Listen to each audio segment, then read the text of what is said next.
Nah, oke, sekarang kita akan lanjut ke buku tematik kalian atau buku tema. Nah, kalian bisa buka halaman 115. Nah, di sini kita mempunyai kewajiban menjaga lingkungan. Apa yang akan terjadi jika kita tidak melaksanakan kewajiban kita? Nah, anak-anak coba bayangkan ya, apa yang akan terjadi jika kita tidak melaksanakan kewajiban kita dengan baik, ya. Jadi, seperti yang Ibu bilang, di mana ada kewajiban, maka di situ akan ada hak. Jadi, keduanya itu bisa kita lakukan secara bersama-sama. Nah, kita akan mengamati ya beberapa gambar yang ada pada halaman 115. Nah, perhatikan di sini ya ada 3 gambar. Nah, kita fokus ke gambar yang pertama.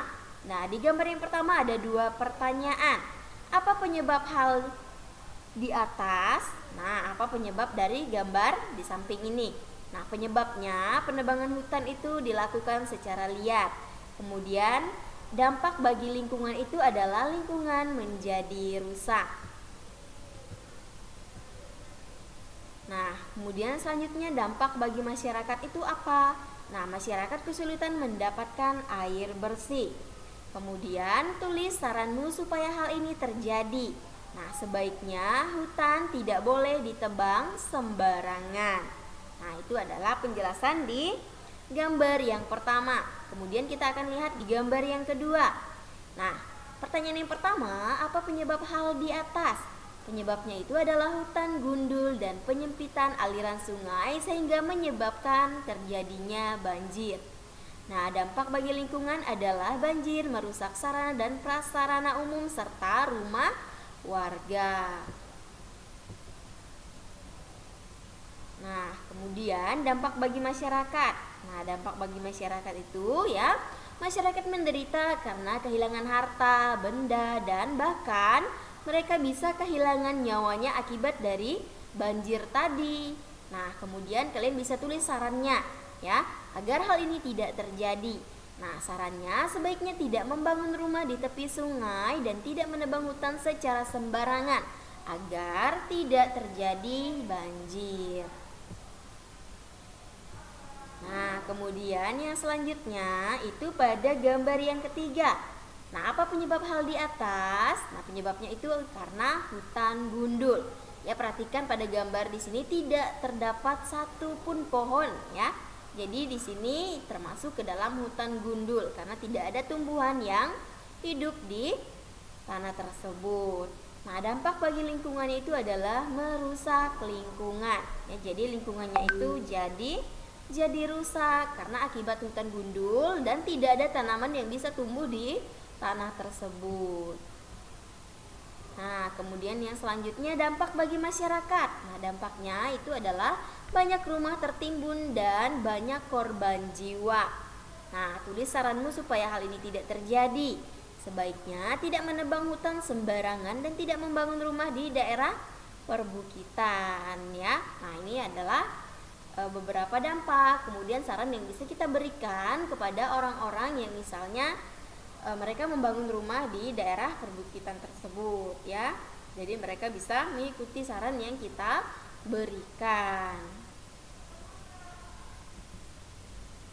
Nah, jadi di sini ada kesimpulan dari beberapa pertanyaan mengenai 3 gambar tadi ya. Nah, apa dampak dari tindak melaksanakan kewajiban terhadap lingkungan? Dampaknya kurangnya kesadaran masyarakat untuk melaksanakan kewajiban menjaga lingkungan berdampak merugikan bagi warga tersebut. Kemudian, kurangnya kesadaran masyarakat untuk menjaga lingkungan akan berdampak lingkungan akan menjadi tidak terawat, kotor, rusak, bahkan bisa menimbulkan penyakit jika lingkungan itu tidak dibersihkan. Nah, jadi itu adalah beberapa dampak yang bisa terjadi jika lingkungan kita tidak dalam keadaan yang bersih. Jadi selain membawa penyakit juga bisa membawa bencana alam terhadap kita sendiri ya. Jadi kita harus melindungi, kemudian kita harus menjaga dan melestarikan lingkungan kita. Nah, hal-hal yang dilakukan oleh masyarakat di sini, nah kita bisa melihat ya. Nah, di sini kita akan melihat ya Apa saja hal-hal yang bisa dilakukan oleh masyarakat? Yang pertama, nah, seperti yang Ibu bilang, membuang sampah pada tempatnya. Kemudian melakukan kerja bakti, membersihkan lingkungan sebulan sekali. Yang ketiga, membuat bak penampung sampah atau tong sampah. Yang selanjutnya, menanam pohon di sekitar rumah, kemudian memisahkan sampah organik dan anorganik. Masih ada warga yang membuang sampah di sungai, kemudian ada sebagian warga yang enggan membersihkan lingkungan. Selanjutnya ada warga yang belum menanam pohon di sekitar rumah. Nah, kemudian masih ada sampah yang tidak dibuang pada tempatnya. Kemudian warga belum membersihkan lingkungan rumah. Nah, ini adalah beberapa contoh yang biasa dilakukan oleh masyarakat ya. Jadi kita harus mematuhi, kemudian kita harus menjaga, melestarikan lingkungan agar tidak tercemar dan tidak membawa bencana alam untuk kehidupan kita sendiri. Nah, di sini dari fakta yang kamu temukan, kelompokkanlah hal yang sudah baik dan hal yang belum baik. Nah, di sini ada dua tabel ya. Tabel pertama itu tentang hal yang sudah baik, kemudian tabel yang kedua hal yang belum baik. Nah, tabel yang pertama itu membuang sampah pada tempatnya. Nah, ini bagian hal yang sudah baik. Kemudian melakukan kerja bakti, membersihkan lingkungan sebulan sekali, membuat bak penampung sampah atau tong sampah, menanam pohon di sekitar rumah, memisahkan sampah organik dan anorganik. Nah, ini adalah hal yang belum baik yang dilakukan oleh masyarakat. Ya, masih ada warga yang membuang sampah di sungai, kemudian ada sebagian warga yang enggan membersihkan lingkungannya. Kemudian ada warga yang belum menanam pohon di sekitar rumahnya. Masih ada sampah yang dibuang tidak pada tempatnya, dan warga belum membersihkan lingkungan di sekitar rumahnya. Jadi ini adalah contoh hal yang sudah baik dan hal yang belum baik yang biasanya dilakukan oleh manusia dalam kehidupan sehari-hari.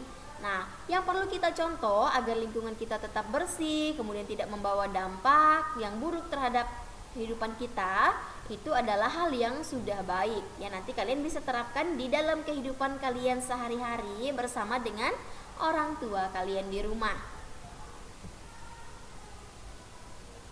Nah, di sini kesimpulannya ya anak-anak, bahwa menjaga lingkungan itu adalah kewajiban seluruh masyarakat. Masyarakat itu adalah kita sendiri yang tinggal di lingkungan tersebut. Nah, dengan menjaga lingkungan, kita akan memberikan hak orang lain untuk hidup nyaman, aman, tentram, dan damai ya. Jadi, jika lingkungan kita bersih, terjaga, udaranya segar, maka kita juga akan merasa nyaman ya, tinggal di tempat tinggal kita yang sekarang. Nah, jadi anak-anak, itu tadi materi yang kita pelajari di pembelajaran yang keempat, tema 3 subtema 3 ya. Nanti kalian juga bisa belajar bersama-sama dengan teman-teman kalian di rumah, yaitu dengan cara kalian membagikan link pembelajaran hari ini kepada mereka. Jangan lupa ya, agar mereka tidak ketinggalan video pembelajaran kita setiap harinya, kalian minta like-nya, kemudian subscribe-nya ya. Jadi mereka bisa mengikuti channel Ibu Guru setiap hari dan mendapatkan notifikasi bahwa Ibu Guru setiap hari selalu mengirimkan video pembelajaran untuk kalian belajar di rumah. Nah, oke anak-anak, untuk mengakhiri pembelajaran kita pada pagi hari ini, kita akan akhiri dengan doa Salam Maria. Nah, kalau sudah, mari kita siapkan diri untuk berdoa. Mari kita angkat tanda kemenangan kita dalam nama Bapa dan Putra dan Roh Kudus. Amin. Salam Maria, penuh rahmat Tuhan sertamu, terpujilah engkau di antara wanita dan terpujilah buah tubuhmu Yesus. Santa Maria, Bunda Allah, doakanlah kami yang berdosa ini sekarang dan waktu kami mati. Amin. Kemuliaan kepada Bapa dan Putra dan Roh Kudus, seperti pada permulaan, sekarang dan selalu sepanjang segala masa. Amin. Dalam nama Bapa dan Putra dan Roh Kudus. Amin. Sampai berjumpa kembali di pembelajaran berikutnya. Selamat pagi, selamat beraktivitas. Tuhan Yesus memberkati.